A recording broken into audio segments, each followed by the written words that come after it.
Y'all, I love when states tell the federal government that their unconstitutional gun control will not be enforced in their state. Listen to this. The people of the several states have given Congress the power to regulate commerce with foreign nations and among the several states. But regulating commerce does not include the power to limit citizens' right to keep and bear arms in defense of their families, neighbors, persons, or property, nor to dictate what sort of arms and accessories law-abiding citizens may buy, sell, exchange, or otherwise possess within the borders of this state. This gets even better. Check it out. Before I get into it, I want to thank the sponsor of the video, and that's Lear Capital. As many of you know, I am very particular at who sponsors this show. And I want you to know that I choose Lear Capital because they are aligned with American values, and their priority is to help educate and inform people, you and I, on what's happening in not only just politics, but the economy as well, and how to protect and preserve the wealth you already have. So don't wait. Do what I did and ask all the questions you could possibly think of. Write them down. Learn and absorb the knowledge so that you can decide what's right for you and your family. Lear helped me purchase my gold and my silver, and they answered all of my questions. And there's no obligation to purchase, so give them a call, 1-800-260-5075, or go to leargg.com. Learn about gold-backed IRAs or 401ks, or how storage works if you don't want to take possession of your physical gold and silver like I did. All right, guys and gals, give them a call at 1-800-260-5075, or head over to leargg.com. And thanks to Lear Capital for sponsoring this video. Hey guys, my name is Jared, this is Guns and Gadgets, and I need your help. There has been something funky going on with the algorithm. I need you to help me support this channel by hitting that like button and subscribe to the channel down below. It'll take about 3 seconds of your life, but it helps this channel tremendously. Turn the bell notification on to all notifications as well so that you're notified of when I put out new content or go live, because the powers that be right now don't want you to know the truth. And it seems that this always happens the closer we get to a national election. So help the channel out if you could. I would greatly appreciate it. The 10th Amendment gives states the ability, the authority, to not enforce federal laws. It is the basis behind the Second Amendment sanctuary movement that is pushing through this country. And Ohio is looking to become the 18th state to declare that unconstitutional gun control has no place there. Let me read you a couple quick sections of this bill and tell you all about it. This is HB 51, and it's the Second Amendment Preservation Act for Ohio. This last week passed committee. It will be voted on by the state house and will pass in the next couple of weeks. It'll then go to the Senate immediately following. Let me read you the key parts of it. The General Assembly of the state of Ohio is firmly resolved to support and defend the Constitution of the United States against every aggression, whether foreign or domestic, and is duty-bound to oppose every infraction of those principles that constitute the basis of the Union of the states, because only a faithful observance of those principles can secure the Union's existence and the public's happiness. Acting through the Constitution of the United States, the people of the several states created the federal government to be their agent in the exercise of a few defined powers, while reserving for the state governments the power to legislate on matters concerning the lives, liberties, and properties of citizens in the ordinary course of affairs.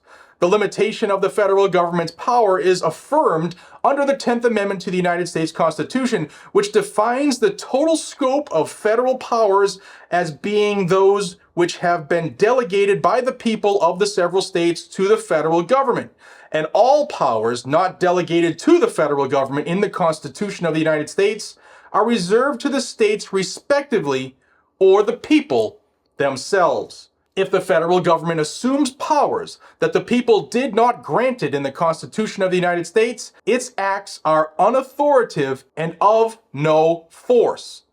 The several states of the United States respect the proper role of the federal government, but reject the proposition that such respect requires unlimited submission. If the federal government, created by a compact among the states, were the exclusive or final judge of the extent of the powers granted to it by the states through the Constitution of the United States, the federal government's discretion, and not the Constitution of the United States, would necessarily become the measure of those powers.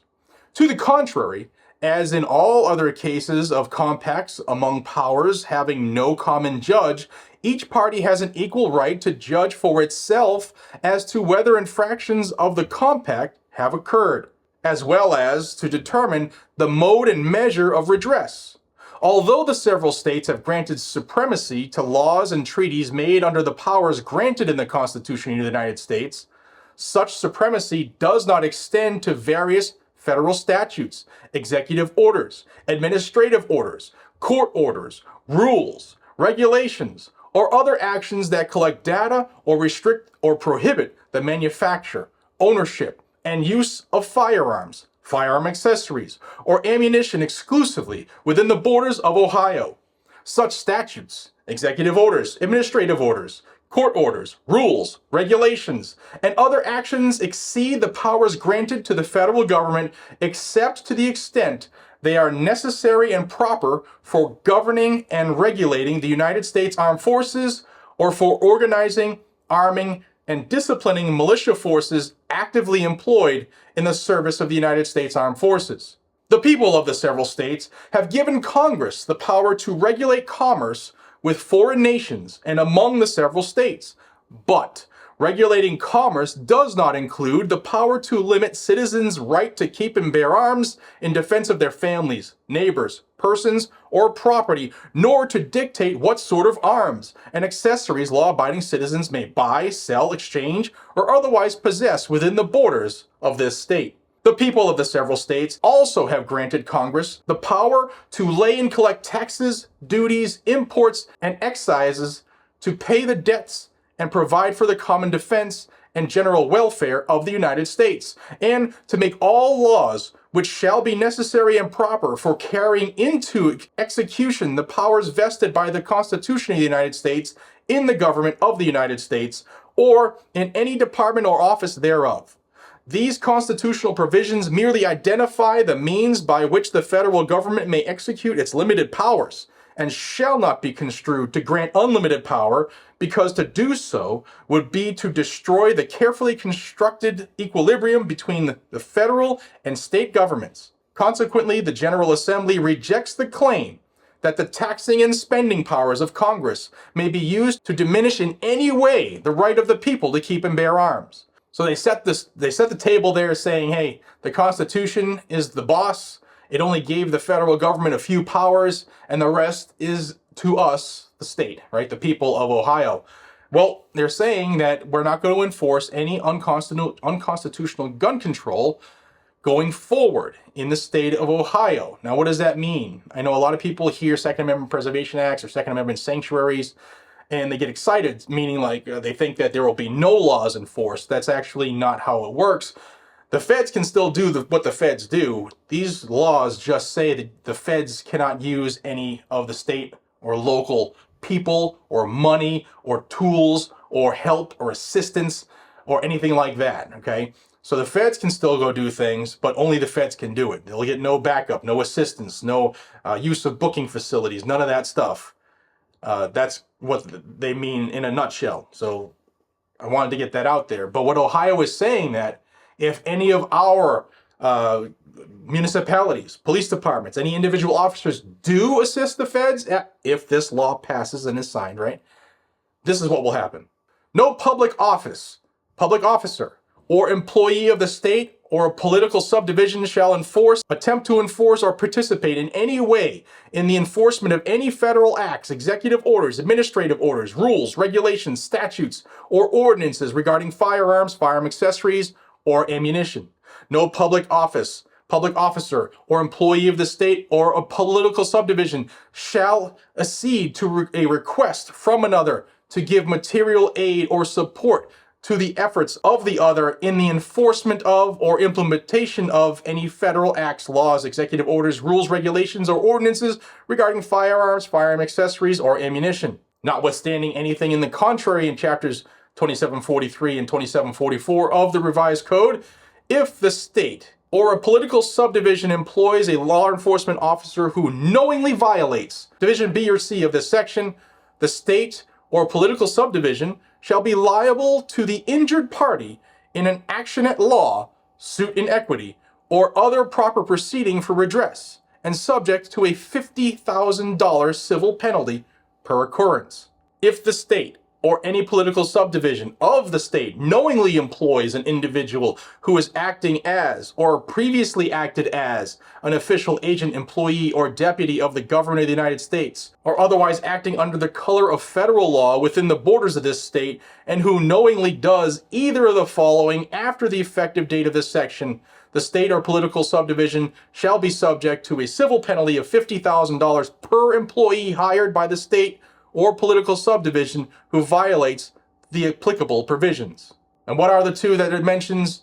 A, enforces, attempts to enforce, or participate in any way in the enforcement or implementation of any federal acts, laws, executive orders, rules, regulations, statutes, or ordinances regarding firearms, firearm accessories, or ammunition. Or B, gives material aid or support to the efforts of another in the enforcement or implementation of any federal acts, laws, executive orders, administrative orders, rules, regulations, statutes, or ordinances regarding firearms, firearm accessories, or ammunition. Guys, the states are waking up. The states are hearing from you, the residents, the people who have the power. You are starting to make noise. They are forced to respond because in politics, there's an old saying, when I feel the heat, I see the light. And a lot of states are causing their, or making their legislators feel the heat. Thus, they're seeing the light. This is an effort by Ohio to join 17 other states to become Second Amendment preservations or Second Amendment sanctuaries. What are the other 17? I know you're going to ask. Here they are. Alaska, Montana, Idaho, Wyoming, North Dakota, South Dakota, Nebraska, Utah, Arizona, Kansas, Oklahoma, Texas, Missouri, Arkansas, Tennessee, West Virginia, and South Carolina. This map shows those Second Amendment sanctuaries, whether it's a county-only ordinance, county and state, or state-only, and of course gray being none at all. So let me know what you think. When I read this bill, I was like, yeah, yes. Just like the other states that have passed them, good on those states. I also think that we don't need to pass a law that says the Second Amendment, it means something, and the Second Amendment is paramount. Why? Because the Constitution already says that. The Second Amendment says that. We don't get our rights from government. We don't get our right to keep and bear arms from the Second Amendment. We already have it. The Second Amendment is a limitation on government and says you shall not infringe. But they think they can. It's a constant fight, and if you want to stay up to date, you want to be part of this fight, subscribe to Guns and Gadgets down below. I will keep you involved and tell you how you can make a difference. Guys and gals, thank you so much for your time. Until we see each other again, be safe, stay vigilant, and carry a gun to keep you, your friends, your family, your community safe. That is what it is all about. And when we, the people, know what we can do, the tyrants are scared. And they're pretty scared right now. I'll see you on the next one. Take care.